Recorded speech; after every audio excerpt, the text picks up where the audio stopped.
Hello everybody and welcome back to another episode of Ben the Human Plays Vagrus The Riven Realms. Last time we helped out the orcs a bit, and we went and checked on the entombed town, which was another one of those like go delving kind of regions, try and gather as much treasure, which doesn't quite work right now because we don't have like the capacity to do that kind of thing with our comitatus. We have 4 inventory slots and most of them are taken up by food at this point in time.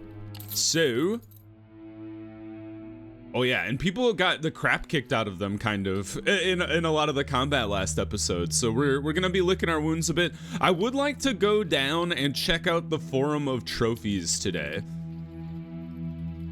because there's a cooldown time between every time you can go do a mission for the orcs. The Forum of Trophies is right there. Okay, cool. That looks pretty cool, actually. So in the meantime, while we're letting the cooldown time roll, it's only 3 days, so technically you could probably go do something a lot shorter than visiting the Forum of Trophies. Oh. Event. Volcano? Are we being volcanoed? The reason for it is difficult to pinpoint. Perhaps it was an intricately shaped rock you saw, or perhaps it was the odd but catchy tune one of your comies whistled this morning, the delicious food you ate at your last stop, or maybe it was the hour of lying awake thinking about future before going to sleep last night. Whatever it is, we feel more inspired. Heck yeah. I forget what inspiration does. I feel like it's something to do with our whatever this is. All right, we're gonna fight some Jacra. Honestly, I don't mind running into the Jacra when I've been wandering for a bit, because they're an excellent source of food. Elani's a little beat up. Why don't we take Elani out and throw Harvick in there? All right, zap this dude. I kind of wonder if I shouldn't rotate Harvick out for Javik's spot, because he and Gorgoro go really well together because they both can like jump forward and attack.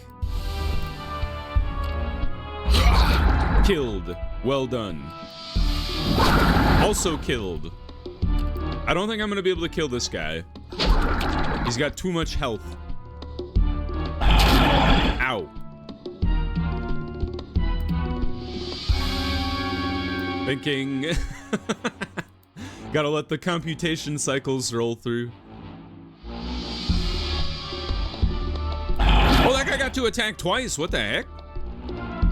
Listen here, you dickhead. I'll bleed you. Yeah, that's right. You're bleeding now. Let's boost Nadir. I should have done that first round. That was my bad.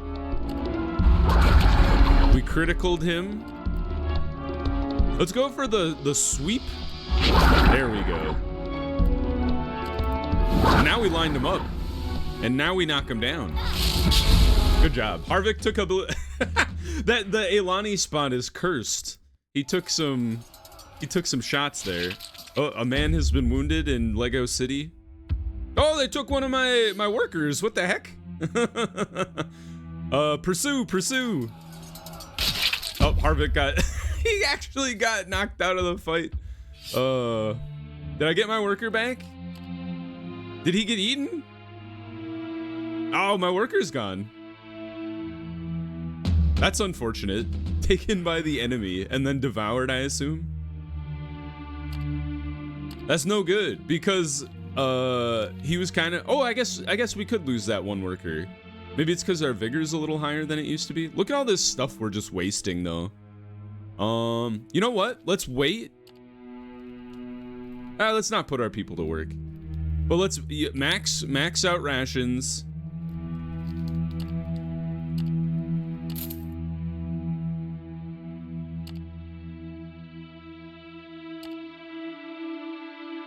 Oh, and then we have to dump stuff. Okay. Sorry. Just gonna leave it on the ground here. Very wasteful. Do we march? I'm gonna save, because I have a crap ton of food. We don't need to be as eager about it as... Whoops, I should have taken us off of 200 nutrition, huh? All right. Woo! That's cool looking. On a flattened, wide plaza at the foot of a jagged peak, a healthy offering of trophies is orderly placed throughout, mostly atop stakes, skulls of men and beasts alike, grim-faced reptiles still formidable in death, monsters with serrated fangs so sharp they would instill fear in the most stoic of men. At the center, a giant serpentine head is perched atop a pedestal fashioned of bone. Above this grim forum, a mountain of sheer rock towers over the Comitatus. Near its pinnacle, a small village is shrouded in ash and smoke. Leading up to the settlement are 3 distinct ledges, each equipped with its own rickety makeshift mechanism to pull people up or lower them down. From here, you spy 2 cloaked figures standing motionless on the lowest ledge. We will call out to the cloaked figures, attempting to converse with them. Hello! Waving them down as you draw closer proves effective, though it seems you are not welcome. Clear out, you're in Stalker territory and you're not welcome, one of the figures shouts from above. A casual glance above makes clear a concerning fact. You are a ripe target in the open, and judging by the looks of the stalkers above, they are well armed. A confident reply and mention of an offer they cannot refuse would bode well, however, and each gang is vying for control and dominance over Varnarud. After you respond, there is a tense silence until a man begins to descend in a rickety lift. His companion lowers him using a concerningly primitive control mechanism. As he descends, you get the full measure of him. He is partially covered in hide armor bedecked in black feathers, and beneath his dark hair is the weathered visage of a wasteland veteran. With the rickety lift finally reaching the ground, he strides purposely towards you now, his movements heralding agility and strength. I am called Blackfeather, one of the Stalkers, he says, and then goes silent. Up there is the trade ledge, where we conduct business with rare visitors. You introduce yourself.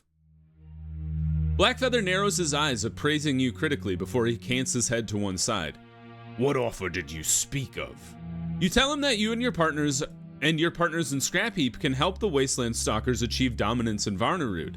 In exchange, you only need their commitment to peace and open trade once the order has been established, as well as steady flow for scrap. You think we care about trade, outsider? You've not walked among us, the Blackfeather observes in a rather grim tone.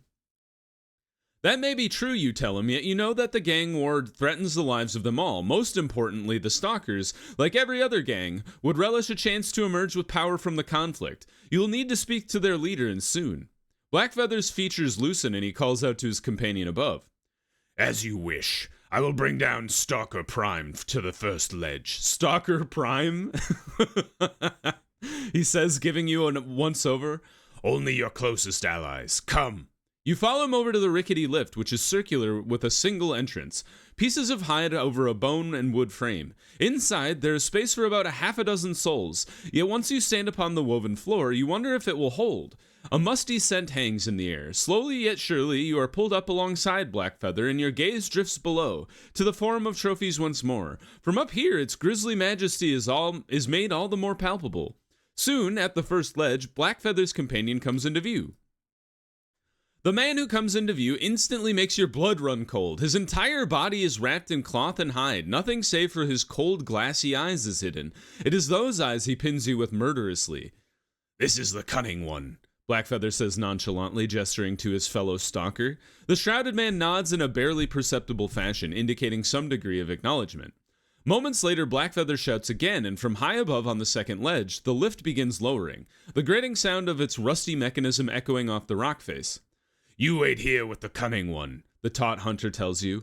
I will bring the Stalker Prime down. Try anything we don't like and you die, clear? You nod and then allow your gaze to explore the ledge you occupy. It is a barren section of terrain, yet makeshift battlements of bone have been erected at all of its outward-facing edges. It is a fine defensible position, and within it, a single bedroll lies abreast of a small supply cache and a few primitive weapons. You are suddenly reminded of the presence of the other stalker.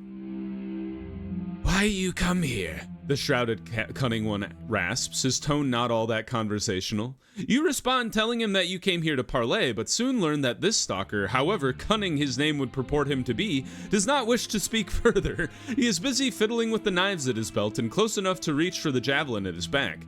The weapon appears to be hewn of bone and its sharp edge is caked with dried blood. For a long while, and not in the most comforting of circumstances, you await Blackfeather's return. You get a good look at the Stalker Prime as you watch him descend on the lift, a small entourage in tow. His frame is solid with wiry muscles, yet he steps out of the lift towards you. He moves with a grace not unlike that of a large feline. Leather armor covers him from the neck down, and underneath a black hood he wears a bone mask of a lupine creature. Only his dark brown eyes and bearded jaw are visible. Stalker Blackfeather tells me you've got an offer for us. Explain. He commands in his low, gravelly voice, already looking to establish dominance. You lay it all out. You and your partners in Scrap Heap can make them the dominant gang of Varnarud if they commit to the maintenance of peace, order, and trade once they ascend to the top. A new Heap King will be chosen, and whoever it may be will require a steady influx of scrap and a gang to do business with on a regular basis. And what's to say you're not already helping one of the fools who prey on this place? You credit his observation backhandedly and then take a risk. Indeed, you could work with the other gangs, the reasonable ones at least. Perhaps you just have not made your choice yet. To drive home the point, you tell him that the decision is his. If he wishes to see the Stalkers prosper, you would prove valuable indeed. Though he does not respond at first, the masked Stalker Prime does appear intrigued. After a touch of silence, he folds his arms and gives you a hard look. The Wasteland Stalkers don't work with just anyone outsider. While other gangs worship malevolent beings, follow some foolish code, or pretend to be something they are not, we see this place for what it is, a proving ground. Only the strongest survive here, and thus the only thing that matters is skill, prowess, the ability to survive, to thrive even. Your only commodity is merit among us, and so you'll have to prove yourself if you want to become our ally. He concludes, boring his predatory eyes into you. You ask him what would be involved. The only feasible way to survive in Varnarud for any length of time is to hunt for sustenance. However, stalking prey is also a form of displaying prowess, which is sacred to us. Therefore, we take trophies and display them as a symbol of our power. We Wasteland Stalkers pride ourselves on successful hunts. The pursuit of prey can be done alone or in a group. The trapping, killing, and preparing of beasts are the most prized of our rituals. He tells you, his words resonating with conviction. Around him, other stalkers murmur or grunt in agreement. You hazard a guess that proving yourself will involve hunting. Yes, I would have you hunt down 3 beasts to begin with. Slay the first 2 and mount their heads in the forum below. Blackfeather and the Cunning One will assist you. When you are finished, send for me and I will come. Then and only then we will speak of the 3rd creature. I must see that you are ready before we can speak of it. You prompt the Stalker Prime. What boons, if any, would be granted to you for undertaking this hunt? The Stalkers are self-sufficient and bring back food every day. Our supplies are well stocked, and I've no doubt we have other equipment of value for you. Seeing you're wandering around our realm, it is survival of the fittest out here. But a war between men and beasts. If you are a veteran of the Wasteland, you and your brethren appear to be, we have much for you. You tell the masked huntsman you have other questions for him first. Yeah, we'll go back down. I am intrigued by their proposition. They seem like relatively straightforward people. Oh, they just straight up trade with us now. That's kind of cool. I'll take some more food. You guys have equipment? No. Possibly because I haven't earned their trust yet. No faction offers either. No fighters. I could replace the one worker I lost. Sure. Good to have some redundancy. The Road of the Ancients. The old stones might hold secrets. We've got a rumor. Some independent scavengers spread the word about the ancient standing stones that line a part of the old dwarven causeway crossing northern Varnarud. Some of the stonework covered in the runes keeps falling off and can be gathered up, but you must look for the right spot. Interesting. Wonder where that... The north? Like up here? I don't know. Well, that was interesting. Thank you. Goodbye. The Ember Mines is that way. I'm still trying to... I would love to meet the rest of the squad. And by the squad, I mean the other tribes here. Crush the insurgents. Some of these are like old missions I've had for a long time. Venomous Fang, that's my thing, Mystery Kingmaker. Reach out to the other scavenger gangs. I would love to do that. I wish you hadn't taken away my... Can I... Aha! So let's go... So where's the Bastion and where is the Caverns of Karav? Because I would love to talk to the Hollow Men and the Sons of the Mountain before making a decision here. I didn't see anything when we went up that way. Maybe we go down south here for a sec. Since now we have a decent way to get food, we can get it in Doomgarok and the Forum here. Stop feeding our dudes at a ridiculous rate. They're like, but the good rations, sir. Ah, the Bastion. Ooh, that place looks cool. It's like in the lava. Try to rebuild our vigor here. Oh, there's a dwarf statue? This extra map they built is really neat. As the Comitatus makes its way ponderously over the rough terrain, one of your crew points towards the east and calls out to you. Everyone turns to see what is there, only to discover a peculiar spectacle. Outlined against the fiery glow of the lower skies, the silhouette of a totem is clearly visible a few hundred paces away, at the top of a solitary rise. You can see nobody around it, but you still take time to look around, expecting an ambush. When nothing happens, you finally take a group to the hill to see what is up there. The climb is short, and you are soon a stone throws from the totem. To your astonishment, it turns out to be a venomous fang totem adorned with horns and pale spider legs. It is burned and broken, its bone pole is cracked but still standing. Around it, the corpse of 2 or 3 venomous fang warriors lie. It is difficult to say how many exactly because they are essentially torn to shreds. It seems they made their last stand right on this spot. A quick survey of the terrain reveals that there had to have been more, but once they fell to the unknown assailants, they were dragged away. The rest of the remains are gnawed upon but not consumed. That's crazy. A few pieces of evidence you can turn up, small scraps of molten metal, chipped bones, and charred pieces of material, suggest that undead might be the culprit behind the terrible massacre. You take a few things of value you can find on the warriors before raising a small cairn above their corpses.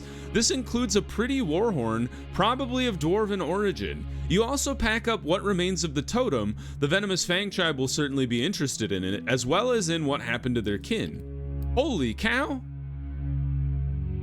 Neat. I'm glad I got the totem because I'm sure they'd be happy to get that back.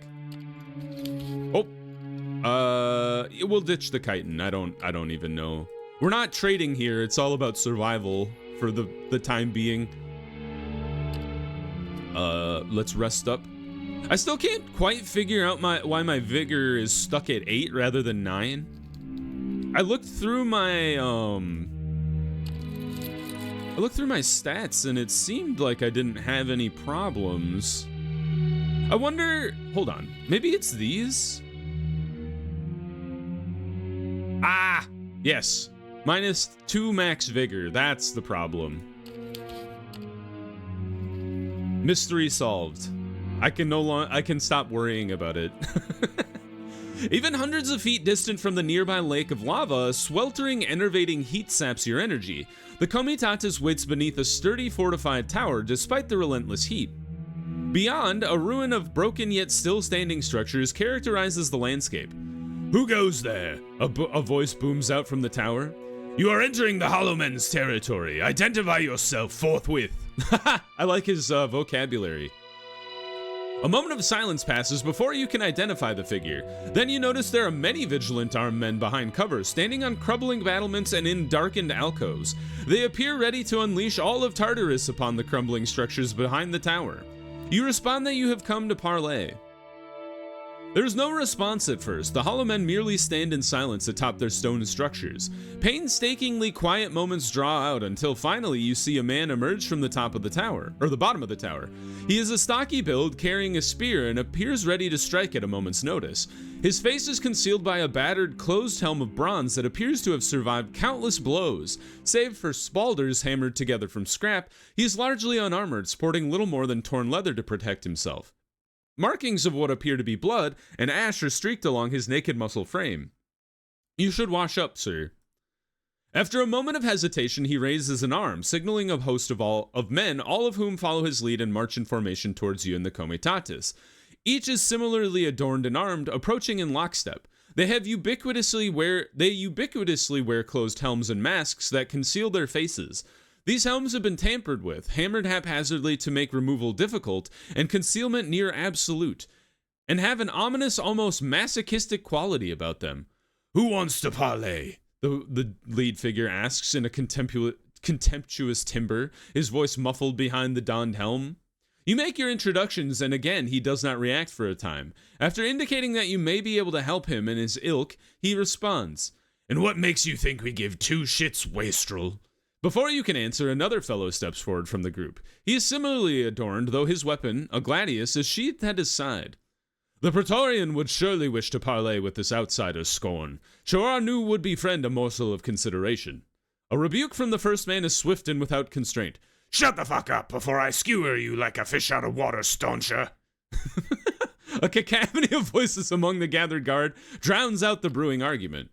With whatever argument was brewing drowned out, the first man narrows his eyes through the slit of his helm and steps forward to make a gesture of greeting. There is, however, a lingering sense that he is not pleased to interact with you in any way. A sense of scorn, he announces in a distinctly disparate tenor. Brothers here are Hastatus Stauncher, who you already met, and Acus Dread, the Gates to Principi. Norn and Lorn, the rest of the bastards aren't worth a mention, he says with a gruff guffaw, with a round of guffaws following his words. Now follow me, wastrel. Stauncher was right. The Praetorian will surely see you. He handles matters for the Hollow Men, but just you and your closest see, not that damned warband you have over there. He points at the comitatus. With little room to do anything else, you and your chosen companions follow a census scorn and his cadre of masked men through a makeshift gate between the foremost tower and the stone structures the men straddled minutes before. As you move through the gate, a narrow path of tawny charred earth leads through a smattering of stone structures, many of which appear to house other soldiers. Dotted throughout are campfires where men prepare food, run drills, and ready their weapons for battle. All of the men bear the same warped helms that appear to have been hammered onto their heads, or are at least masked. Despite the large escort that flanks you, many turn their grim gazes your way. At the center of this camp, you recognize weapons stacked against a small shrine, and a pitcher from which a small flame burns. You chance a question and are met with a swift off-color remark. The shrine connotes a reverence to Old Hand Marcus, looming above in the distance, between embers like fireflies that drift against darkened sky. Another tower beckons. As you approach it, the two guards at the entrance step aside. The interior of the structure promptly gives way to ubiquitous dilapidation. There appears to be some kind of repository for weapons and armor here, a fact confirmed by a smattering of swords, spears, and axes that lie about, all from inferior metals. A census scorn leading the way, you move past workbenches where soldiers sharpen, mold, and temper their weaponry, and begin ascending a large stairway.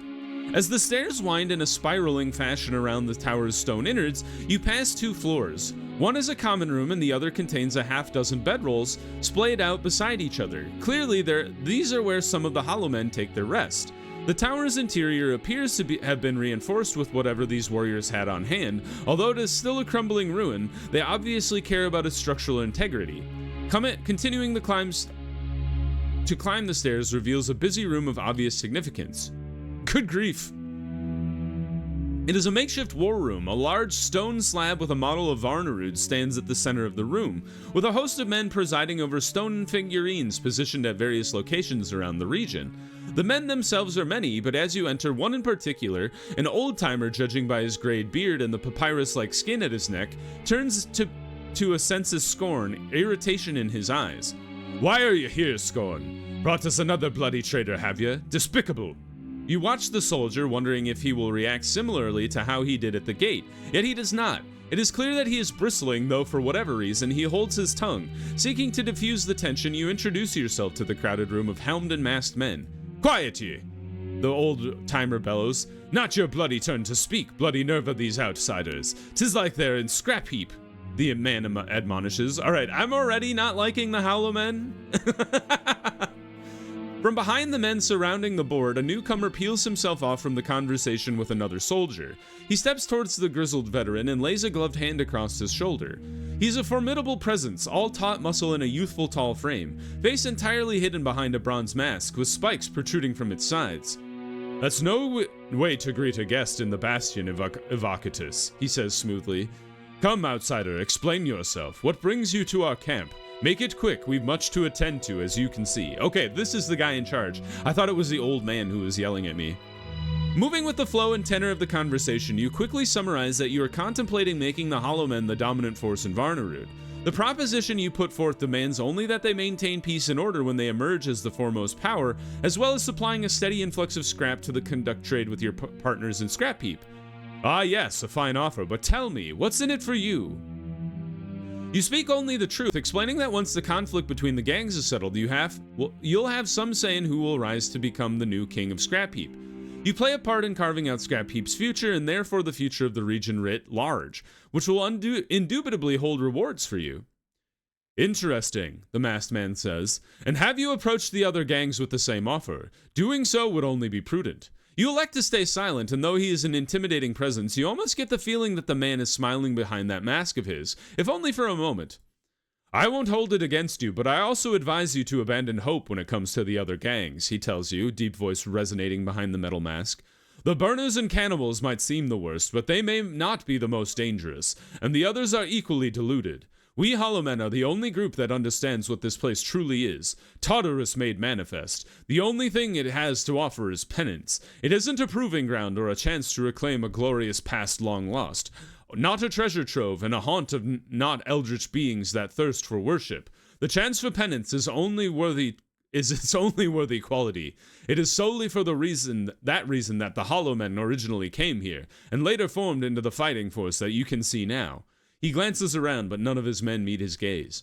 "Every one of these men is here to atone for sins in a previous life of loyal servitude. What that cause or lord or god was matters not to us, only that the man is honest in repentance and is willing to give up everything that came before. We are dead men, hollow men, without a past and with little future. Thus we serve here at the end of the world to live down our mistakes. Yet we still fight for that is what we know. It is important that you understand this, if indeed it is we whom you want to befriend." When you nod, he gestures a small entourage of his men to follow him before locking eyes with you again. "Come," he says, and turns to walk up another section of stairs at the far end of the war room. "As is your only choice, you follow." This is an interesting group of people. Soon you realize that you're at the top of the tower, so you let your gaze explore the lands below. The embers you sighted earlier float around here and there. Far below you, the lake of lava by the settlement sparks with a bright light. The edges of the bastion are beset, that much is certain, yet from here you can see that the work has gone into their maintenance and the establishment of a stalwart defensive perimeter in general. Far in the distance, rivers of lava divide Varnarud. Beyond them in the west, a sprawling ruin, not unlike the one you are in, occupies a swath of rugged terrain, right at the foot of the massive volcano across the valley. To the south, Varnarud becomes narrower, with two great mountain spines closing in and forming a constricted gorge. As if reading your mind, the mass leader of the Hollow Men speaks again. "You see those lands to the south beyond the lava flows and our bastion. If we are to trust you, you will do as I bid. The bastion is beset, Vagrus," he says, emphasizing the last word. "Prove your worth to us if you want us to trust you. A swath of madmen, the addled flame worshippers, live in the valley. One of our many enemies, all equally bent on our destruction. Even now their warbands are converging, intent on attacking us sooner more likely than later. Help us draw them into a trap. We will rejoice in their slaughter together, and all of Varnarud will be better off for it." You ask the man if that is all he and his Hollow Men require of you. "There are other matters, of course," he replies. "But more about that, as I'm sure you understand, cannot be said until you agree to fight side by side with us." There's a finality in his words that prompts you to respond with acknowledgement. "Good. Think on it. I am known as the Praetorian. These are my closest counsel, among them the Evocatus," he says, gesturing to the old-timer from earlier. "And Centurion bulwarks a census scorn. I believe you've already met. He and his brethren manage the gate's defenses, an invaluable charge indeed. Return to me when you agree to help us, or speak up now, and we are always on the verge of warfare, and there can be no time to tarry. As his old hand Marcus, we are always vigilant. We will return when or if you are ready to take on the task." An understanding nod characterizes a lack of emotion from the Praetorian. It is as though he wishes to move on from the matter at once. Then return to me of your own volition. Now, unless there is something else you wish to discuss, I have other matters to attend to. We will take our leave. Grab a little more supply. Honestly, we could just rest here. A pipe dream? Scavengers gathered about the find of a lifetime. Exposed metal pipes from an age long gone. They're at the southern tip of the mountain, close to the molten tongue. All right. Exchange news. No passengers. Grab an extra fighter. Hit a rest. Yeah, you guys can actually work here. That's fine. And there we go. All right, let's pause the episode there, and we will go in search of the last group here. I'm not 100% sure where the cave is. I might look around for it off camera and then bring you guys back when I find it. That way we have all of the gang information. Then maybe pop into Doom Karak one more time before we go back down to Scrap Heap. But for now, if you guys enjoyed the episode, please click the like button. It helps me out a lot. If you want to see more episodes of Vagrus The Riven Realms or the other videos I have going on the channel, subscribe to the channel. Make sure you have your notifications on so you know when the next videos go live. But until next time, everybody, I hope you had a good one, and I'll see you in the next video. Bye-bye, everybody!